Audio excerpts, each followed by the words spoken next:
Hey yo, LAZ Gen Pop TV, we in the building. You heard? Comment gang, tear this up, get this algorithm nice and fluffy. You heard? If you ain't subscribed to the channel, you bugging out. Make sure you hit that subscribe button and hit that bell so you get a notification every time I drop some new filet mignon. You heard? Z-Man Suicide Polo with the ski man running around the hood like He-Man at 3 a.m. with 3 swams looking for a dude that ran off with 3 grams. You feel what I'm saying? If you love what I'm doing on this channel, feel free to send me a donation right here. $ Gen Pop fam. You already snow removal. You heard? If you need promo out there, you want to book St. Laz for an event, interview, something like that. Now, I mean, you need some camera work done. Now, I mean, I'm a one-stop shop and I'm open 24 hours. Hit me up on Instagram at Real St. Laz. You heard? And that's a whole fact. But once again, shout out to the bro, Truth Parker, currently incarcerated in the state of Virginia, for bringing us this fire. You heard? Get at me, Z-Lord.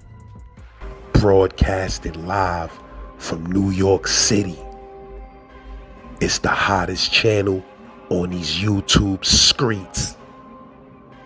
The best jail stories and hood stories are here. Make sure you subscribe today. LAZ.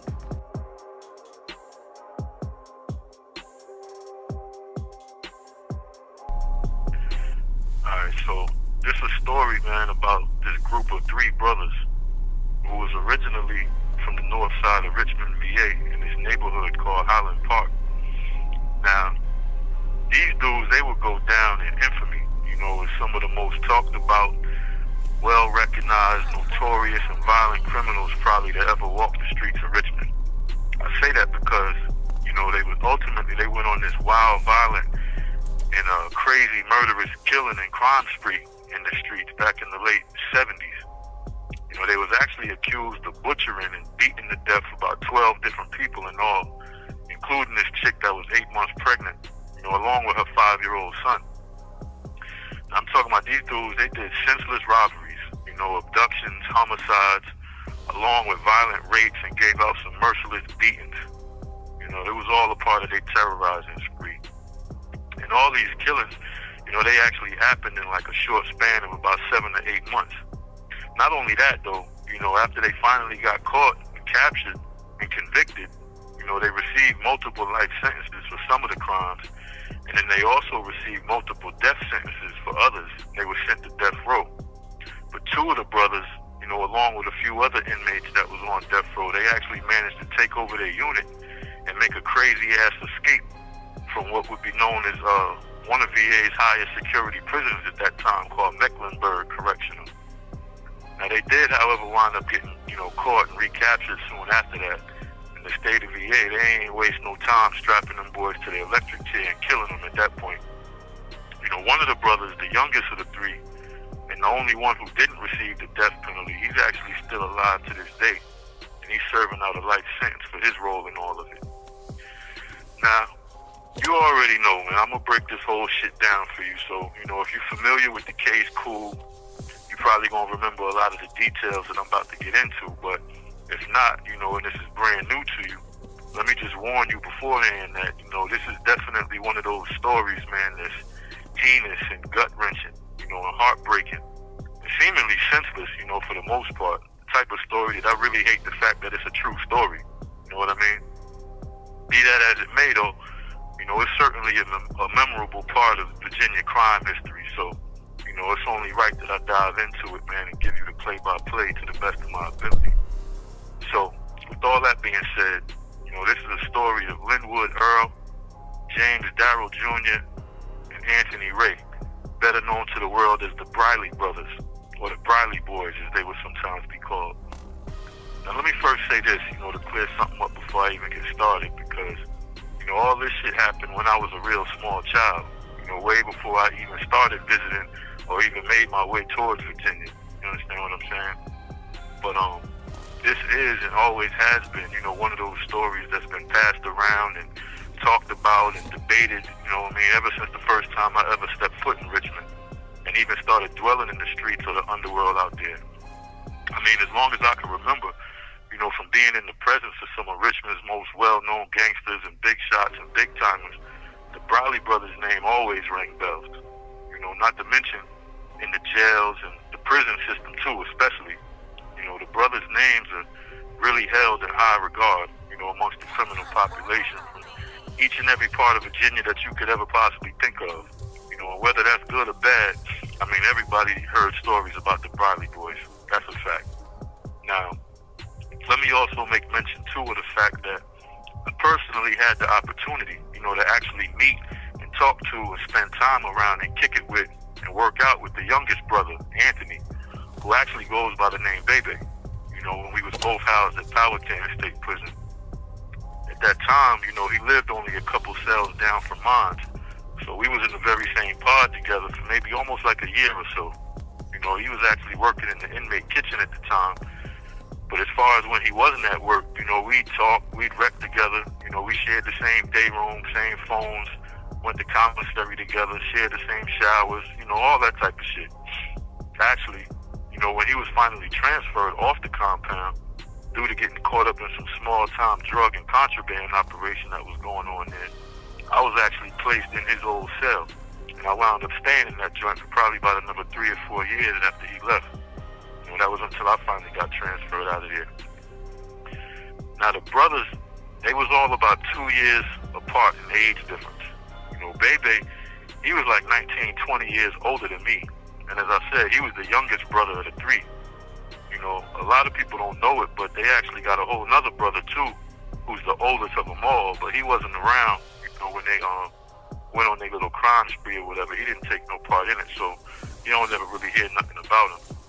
Now, Bebe, he had already been locked up for probably the better part of around 35, 36 years when I met him, which would have put him at almost 60 years old, because he was only 22 when he first got locked up. And, for a 60-year-old man, let me tell you, he was definitely in good shape. He worked out just about every day that he wasn't working in the kitchen, that is. And some days he'd even catch a little workout after work. And, I don't know if it was just because of his older age or maybe he just calmed down over time or whatever, but, I don't know what you might have expected to see or get out of this man with such a heavy reputation and long track list like he got, but Bebe was really kind of quiet type for real. And although everybody already knew who he was, he ain't really fuck with or deal with a whole lot of people. And to be honest, if you didn't already know who he was, and the story that came with him, you'd have never guessed in a million years that he was one of the infamous Briley Brothers. He just didn't give off that infamous killer's vibe that you would have probably expected to get from a person with that type of history under his belt. He was like a true testament to the old cliche of a killer who moves in silence and violence. He was really kind of a nice guy, truthfully. He ain't never bothered nobody or get into nothing. I ain't never even heard him raise his voice at anybody. All he really ever wanted to do was work the kitchen most days, eat his food, exercise and lift weights, walk the yard, and play with his boys.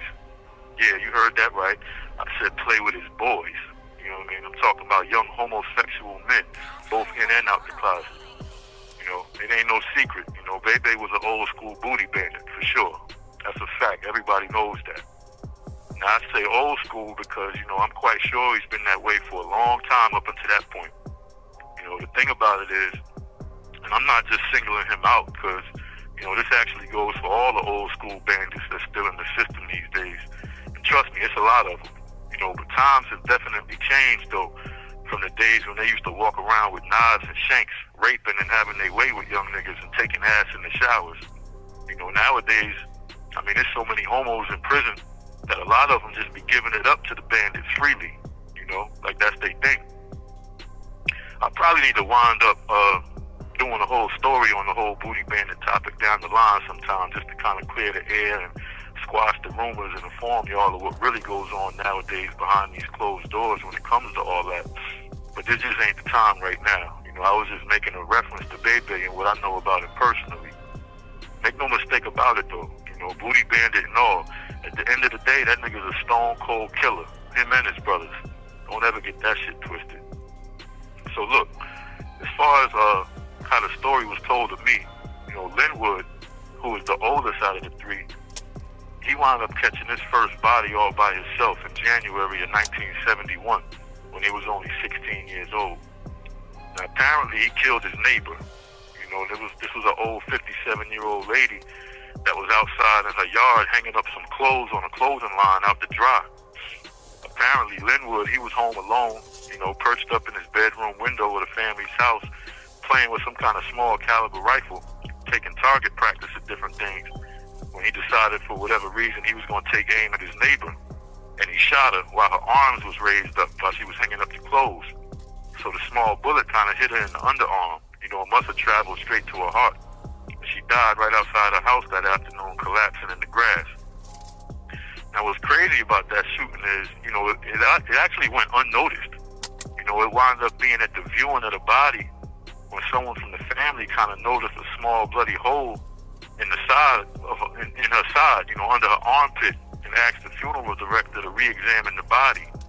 And it was just on that second examination that the small caliber bullet wound was found.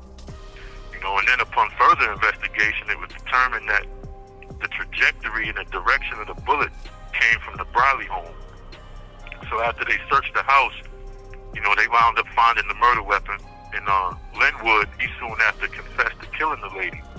What he said was that he heard she had heart problems and she was probably going to die soon anyway. Wow, imagine that. So anyway, you know, through all the court proceedings and whatnot, Linwood's lawyer, he was able to convince the judge on that case that it was almost just an accident or whatever. And he wound up getting sentenced to only just serving a year in reform school. And that's what I call a real slap on the wrist. And 2 years later, in 1973, James Jr., who is the next oldest of the brothers, now he's at the very same age of 16, he would start serving time in a juvenile facility for shooting at police while he was getting chased down by officers in a foot chase. You know, luckily he hadn't killed anybody just yet though, but I guess that was enough to also get him started on his life of crime. Now it won't be till 1979 when all three of the brothers and a friend of theirs named Duncan, they would get together and they would start going on this murderous rampage and crime spree throughout the city. And it all started on March 12th, you know, when the group traveled out to Henrico, which is a neighboring suburb and sub-county of Richmond. The oldest brother, Linwood, he singled out this particular house owned by this older white couple and went and knocked on the door. He told the people that he was having some car trouble and needed to use their phone to try to call somebody for help. And when the lady that was behind the door opened it a little bit, he kind of quickly overpowered her and forced his way inside. Once inside, he was holding a couple at gunpoint, you know, and then he waited for his brother and his friend to come join him inside the house. And once they was all inside, they tied the couple up. And one of them stood watch and kept the gun on him while the others started ransacking the house and grabbing up whatever valuables they could find. Now, they went from room to room, you know, one at a time through the whole house. Once they finished searching one room, they would douse the whole room and whatever was left in it with kerosene. And then they would go on to the next room. So once they finished searching the entire house, you know, they loaded up the trunk of the car with a couple TVs, some jewelry, some CB radios, a couple pistols, and some other stuff that they found. And then they lit a match, set the whole house on fire, and got the hell out of there. Now, once they was gone, though, you know, one of the couple, they managed to free himself out of his ties or whatever. And he helped get his wife out of hers, too. And they managed to escape out of that burning house just minutes before the whole place went up in flames. Now, they got lucky, you know, not only just because they escaped that fire, but really and truly because they happened to be the sole survivors of these brothers' whole 7-month rampage. Now, let me be absolutely clear, too, on a few things before I go any further with this story, you know, as to not just be giving off the wrong impression of these guys like everything they did was just super heinous and uncalled for, you know, because it was also said, and it was also rumored that some of these robberies and killings, they weren't really that senseless, you know, in the fact that some of these crimes was committed by the group and it was somehow tied to a lot of drugs. What I mean is, you know, aside from some of the obvious over-the-top shit they did, you know, they was also targeting, robbing, and killing drug dealers. You know, and that's not to say that, you know, any of the victims actually deserve what they got. But, you know, if you've been anywhere in the streets, man, and played that game, then you should already know some of the consequences that come with that lifestyle. You know, we all know it either leads you to being dead or in jail at the end of the day. You know, and while you're out there doing the things that you're doing to get to that bag, you also should know you got to avoid cops, and you got to be well aware and prepared and keep a watchful eye for the jack boys at all times. And although their friend Duncan happened to be an active drug dealer at the time, the Briley Brothers were some jack boys at the end of the day. So, you know, it is what it is. Anyway, you know, on March 21st, which would have been 9 days after that first home invasion and arson, they wound up singling out and making entry into another home that was out in the county too. Now this one happened to belong to a 20-year-old dude whom the friend Duncan, he known him as a fellow dealer. So, you know, they all thought and suspected he was holding a large amount of drugs in his house.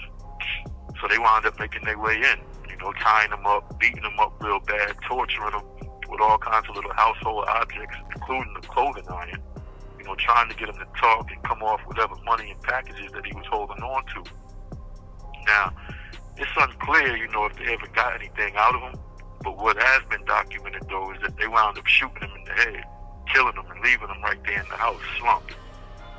Now, March 31st, which would be 10 days after that, the dude Duncan, who was the friend of the brothers, he wound up getting into a heated altercation and drug dispute with another guy named Edric Clark over some money owed to him from another dealer. And Linwood, the oldest brother, he just took it upon himself to shoot the man right on the spot, no questions asked, killing him dead. You know, so look, if you keep in track, you know, of the story with me, this is Linwood's third body so far. You know, but it's about to get much crazier than that, though. So 9 more days after that, which would now make it April 9th, the brothers are all together, you know, and they across town, they're cruising around looking for a victim, and they happen to spot this older lady who just happened to be leaving her babysitting job for the evening. So they start trailing the lady's vehicle, and they follow her all the way home, and then follow her right up into her house. You know, and that's where the brothers would savagely beat her, and they would take turns raping her, and then robbing and ransacking her house of all kind of valuables before ultimately shooting her as well. You have 1 minute remaining. Turns out the lady was 76 years old. Hello. This is This call is from a correction facility and is subject to monitoring and recording. Thank you for using GTL. Yeah, the lady was 76 years old when they killed her. Now, you know, I'm not exactly sure or clear, you know, on all the way on what actually changed in their agenda from robbing rival drug dealers to robbing old ladies, but something obviously happened. You know, could it have been the drugs that they was doing at the time? Possibly. You know, could it have been they was just pure evil with no remorse or regard and no respect for life other than their own? I mean, that's also a possibility too. You know, but it's really nobody left, though, to even tell the story other than Bebe, the youngest brother. You know, and I'm pretty sure from what I know of him, he ain't gonna be doing no talking about it. So I guess that just leaves, you know, a whole lot of room for speculation. You know, but I ain't never here to speculate, though. You know, I just deliver the facts as I know them to be. So, you know, I suppose y'all could do all the speculating you want for your own enjoyment and entertainment purposes. You know, I'm just telling you the story of what went down. So now here we are, you know, it's like 3 months later. Happens to be the 4th of July, actually. You know, the brothers, they all coming out of their house around Highland Park in the north side of Richmond when they happen to notice this kid who seemed to be like lingering and hanging around Linwood's parked car that's down on the, you know, down by the road on the street or whatever. So, you know, thinking and suspecting that the kid was either trying to break into it or maybe even plotting to steal it, the gang, they wound up surrounding the boy. And as you can probably imagine, you know, the boy is scared shitless at this point. You know, being confronted by these 3 niggas whose reputation and thirst for murder is like through the roof. You know what I mean? And it's well known. So, you know, the kid, he tries to take off, make a run for it. You know, but the brothers, they wound up giving chase, and they run him down. You know, and they catch the boy, immediately tackle, wrestle him down to the ground while they giving him, you know, the punches and the kicks and all of that. They wound up dragging the boy into a nearby backyard. Now, James Jr. and Bebe, they got the boy pinned down on the ground. okay, and he's laying on his back while they holding him down so he can't get up. Linwood, he happens to find a cement cinder block in the same backyard where they drag him in. So I guess when the boy sees him with the cinder block in his hands, he starts crying out, kicking and screaming, real loud for somebody to come help him. So to shut him up, Linwood walks over and stands right over top of the boy and raises the cinder block in the air as high as his arms could reach, and he drops it on him, completely smashing his head in, killing him instantly. Turns out the boy was only like a 17-year-old kid from the neighborhood, just out and about, walking around that evening. I mean, he just might have been looking for something to break into, who knows, but the fact that he ran into the Briley boys that day, though, that was his fatal and last mistake. But it ain't stopped there, though, So, all right, it's like, let me see, 2.5 months later, about September 14th, the brothers is on the prowl again, and they in search for another victim. Now, they've been rolling around, for hours, unsuccessful all night. They couldn't find nobody until they decided to just park outside this nightclub, out on the south side or whatever. And then they agreed amongst themselves that the first person to come out those doors was going to be their target for the night. Well, it just so happened that this local celebrity DJ at the time, named Johnny G, he happened to be playing the club that night alongside his band. And unfortunately for him, he would be the one to fall right into the hands of the Brileys that night. So as it was said, Johnny G, he decided to step outside to his car for a hot second and take a smoke break between sets. Of course, the gang, they was waiting for him. They saw him, they took notice of him, and they ain't waste no time approaching him. They quickly surrounded him, and assaulted him, roughed him up and all of that, overpowered him, and they wound up throwing the man in the trunk of his own Lincoln Continental. And they drove off with him, still in the trunk of his own car, to this old broken down and abandoned paper mill on this spot called Mayo Island. Now, if you're not familiar, that's a small little island located in the center of the James River. You got to cross this little bridge on the south side to get over there. But that's where they pulled him from his car, and they robbed him of what little bit of jewelry he had on, and they stripped him butt naked, and then shot him in the head, point blank range, when he wasn't able to come up with any more money for the trio. They said all he had in his wallet was $6, which the brothers wound up splitting up between the three of them, $2 each. And that's when they dumped his body into the river, where he wouldn't be found for a few more days later. Now, approximately about 2 weeks after that, they on the prowl again, and they spot another old lady leaving work, and they decided to follow her home to an apartment that she happened to live in Richmond. And after catching her off guard, and surrounding her right at the entrance of her apartment, she must have been startled, and she screamed out either in surprise or in terror, because Linwood wound up beating the lady to death with a baseball bat right there on her front doorsteps. The brothers, they then gained entry to her place, dragged the body inside, and proceeded to ransack and search the apartment, taking any and all valuables that they could get their hands on. She happened to be 62 years old. Now, as you can see and understand, these niggas is ruthless. You understand what I'm saying? I mean, it's the type of evil that's just not normal, and you just don't run across shit like this too often, nowhere, you know what I mean? But, unfortunately, this story is far from over, though. So, 5 days after that, it's now October 5th, the brothers strike again. This time, it's only 2 blocks away from their very own home in Northside on 4th Avenue. So this 76-year-old woman and her 59-year-old male friend who happened to live with her, they both lived together or whatever, they was both attacked inside the home. Now the lady, she was beaten to a bloody pulp with some kind of hard object that caused her all kinds of blunt force trauma to her head. While the male victim, he got beaten with a baseball bat. Plus he was stabbed numerous times in various places with 5 different knives, a pair of scissors, and a fork. You know what I mean? I guess they was torturing him or something. They said when his body was finally discovered, a couple of knives, the scissors, and the fork were still stuck in his back. And as to be expected, both of them died from their injuries too. Now, as I said earlier, if you're following along with me on the story and paying close attention, keeping count and all that, that's a total of 9 bodies altogether so far. And what's so sad and unfortunate about all this shit is it still ain't over. The body count's still rising.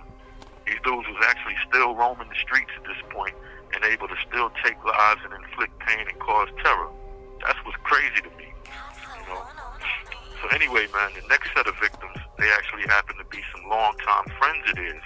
Or maybe they were just acquaintances. I don't know. Either way, what I'm saying is the dude happened to know each one of the brothers for a very long time. It was a guy named Harvey Wilkerson. They all grew up together around Northside, so, they was very familiar with each other. And one thing, too, that I just want to point out is the fact that by this point in their killing spree, it kind of started to seem like it didn't even matter to them much, and they showed little, if any, concern about finding victims and killing in their own backyard. They was terrorizing some of the very same people in their own neighborhoods that knew them well all their lives at this point. So I guess what happens next, I guess it shouldn't even have come as a surprise. So, as it was told to me, exactly 2 weeks later, it's now October 19th, that night, the middle brother, James Jr., he took the lead in leading his brothers on the prowl looking for victims. And their partner, Duncan, who was with him earlier or whatever, he happened to be with him again on this night too. So Harvey, the neighbor, he was living with his then 23-year-old wife, who happened to be 8 months pregnant at the time, and they also had a 5-year-old son together. And they happened to live only a couple houses down from the Brileys. And that night, he happened to be standing in his doorway, watching the street, when he took notice of the brothers outside talking, seemingly pointing in the direction of his house. So, I guess instinctively, he started feeling a little discomfort, and rightfully so. So, he decided to close his front door and lock it up.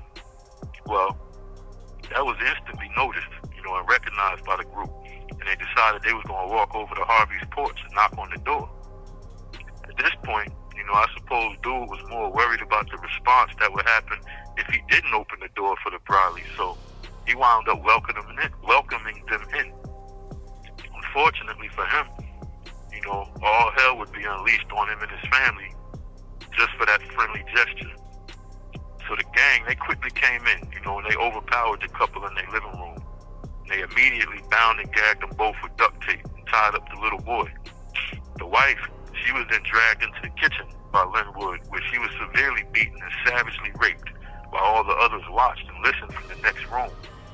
They actually forced their longtime friend Harvey to watch as the group of brothers and their friend Duncan took turns beating and raping his pregnant wife right in front of him and her son. Talking about some fucking savages, man. When they was done with her, they dragged her back to the living room. Then the gang ran through the house, searching for valuables as they usually do. And when they decided they found all there is to find, they wrapped bed sheets around the heads of the victims and told the guy Duncan that he had to kill one of them. So he wound up shooting Harvey in the head, killing him instantly. James Jr., he then shot the man's wife and the son both in the head too, killing them both. Now what's really crazy, about all this is the police was actually already in the general vicinity of that neighborhood when all this was taking place. And they actually heard the shots being fired in real time. They even saw the brothers running down the street at a high speed, and they just weren't able to figure out where the shots had come from. But they did stop them though, but it was no real grounds for arresting them at that point. The bodies of the victims, they actually didn't even get discovered for a whole 3 days after the fact. And that's when all three of the brothers and Duncan, they got arrested for it. Now check this shit out. During the interrogation process, the DA, he wound up offering the dude Duncan a plea agreement deal. So in exchange for him turning state's evidence against the Briley brothers, they told Duncan that they wouldn't be seeking the death penalty against him. So he decided to take that deal, and fully cooperate with him. He actually gave him a real detailed play-by-play and rundown of the whole crime spree, starting back from the very beginning.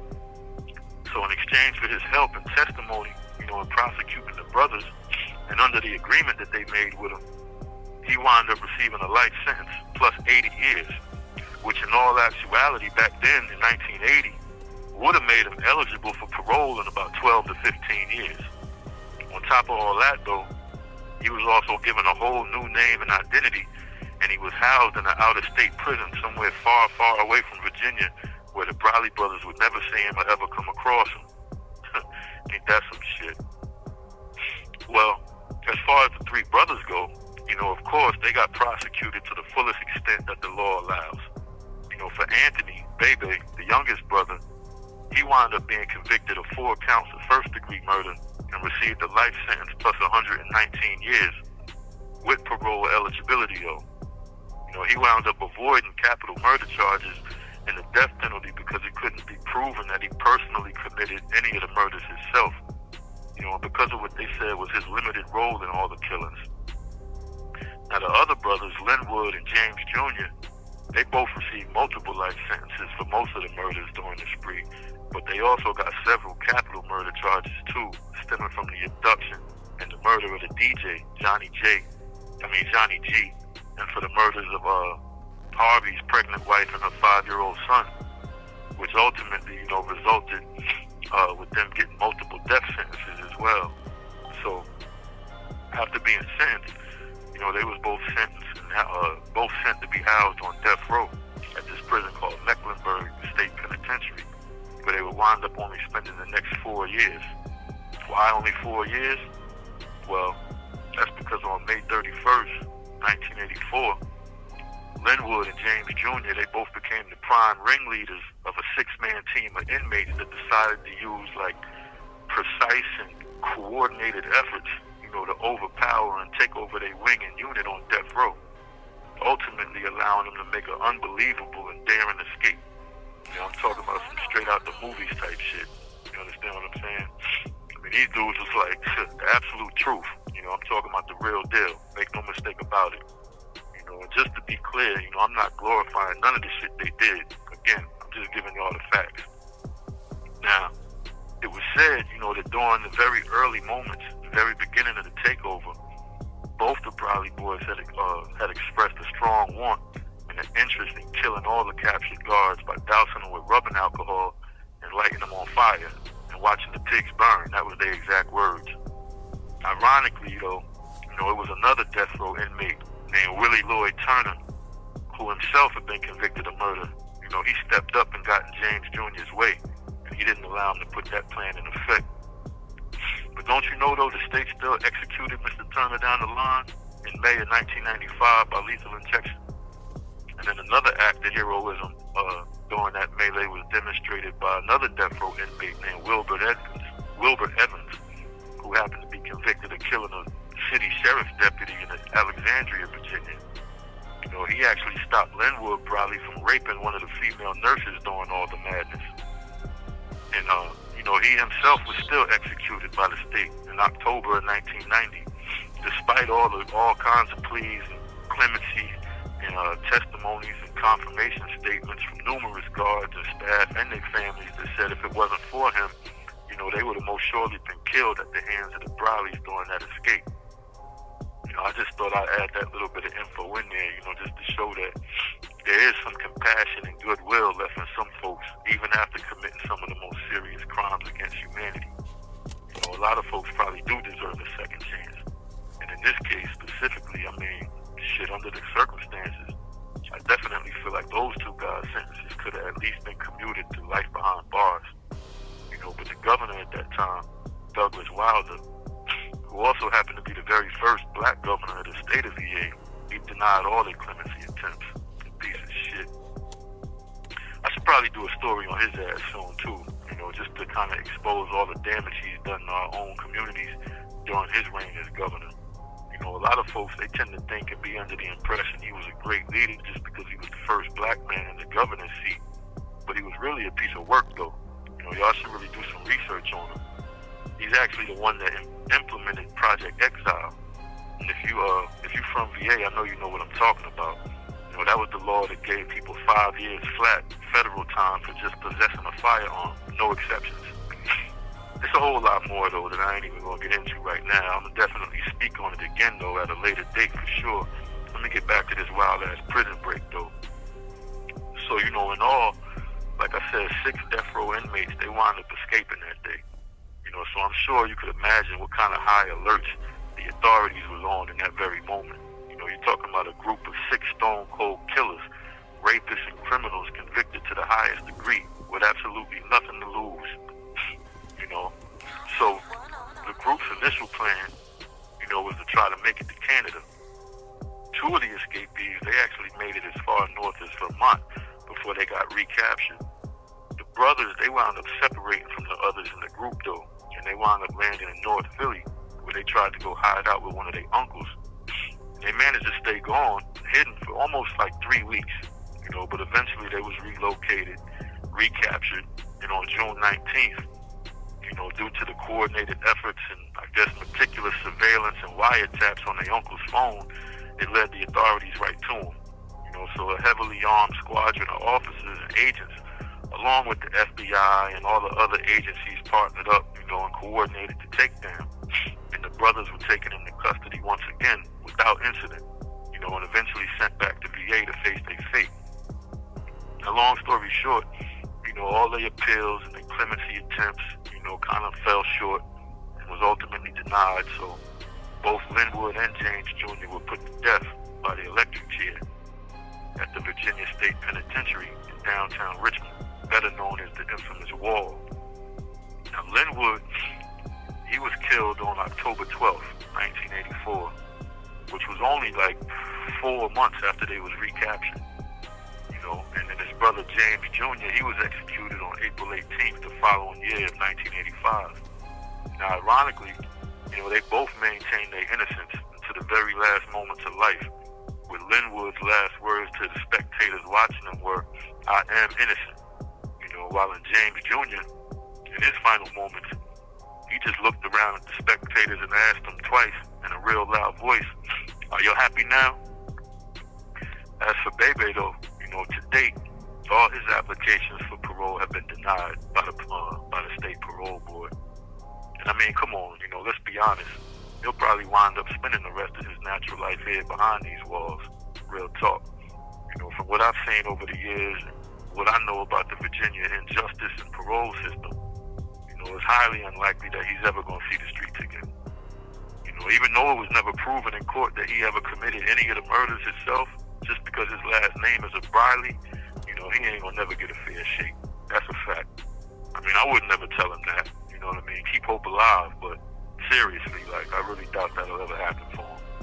You know, and as far as the friend, Duncan, who snitched on his partners when it was all said and done, he's also still locked up to this very day, too. You know, and despite all the recommendations and confirmation statements from the former prosecutors that was on the case, you know, citing and talking about his total cooperation and getting the Brileys convicted, all his parole attempts and applications has also been denied. You know, so at the end of the day, I mean, he did the most unhonorable and disgraceful and disloyal thing a criminal and a friend could ever possibly do. That's turn snitch, and then didn't even get nothing out of it. You know what I mean? Serves him right, though, in my opinion. I wish him the most absolute worst luck in life. You know, I hope he died a real slow, painful, agonizing death. That's a fact. Moral to the story, though, you know, well, not really to the story, but to the statements that I just made concerning snitches. You know, I'm still sitting in prison today behind a coward-ass snitch. You understand what I'm saying? A nigga who I consider to be a friend, a partner, a homie, and a brother.